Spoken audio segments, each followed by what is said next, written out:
And we're joined now by one of the politicians featured in that clip, former UKIP MEP Godfrey Bloom. Godfrey, hi. What did you do next when you walked out? Where did you go? Well, it was my own drawing room, Andrew. I couldn't walk out.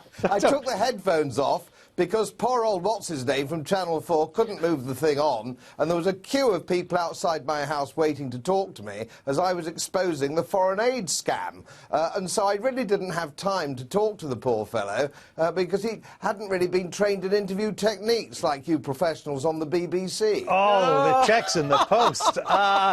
Tell me, looking back, do you regret it or would you do it again? Oh, well, no, I had to do it. I didn't have time to waste on the fellow.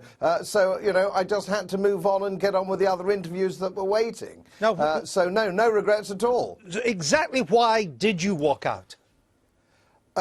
Well, I was talking about £1 billion worth of foreign aid. I wanted to talk about that. The whole country wanted to talk about that. And he wanted to talk about the semantics of bongo bongo. So I gave him a perfectly legitimate answer.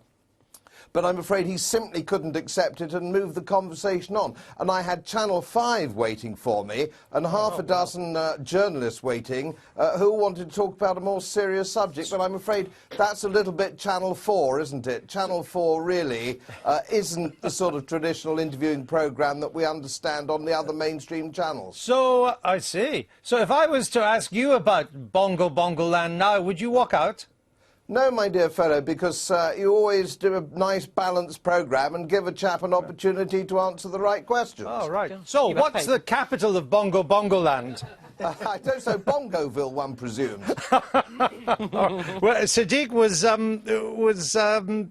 Chuka right to walk out? Well, firstly, what's his name is Christian Guru Murthy, the journalist you're referring to on Channel 4 News. But look, Chuka didn't walk out. The interview finished, and I think abruptly. Dermot Moynihan didn't ask Chuka the questions he was asked to go on about fully David Cameron's speech. I'm not saying he hadn't read the report yet. It was kind of, you know, because politicians talk about things that they don't know. It was honest to say, well, I haven't read it yet.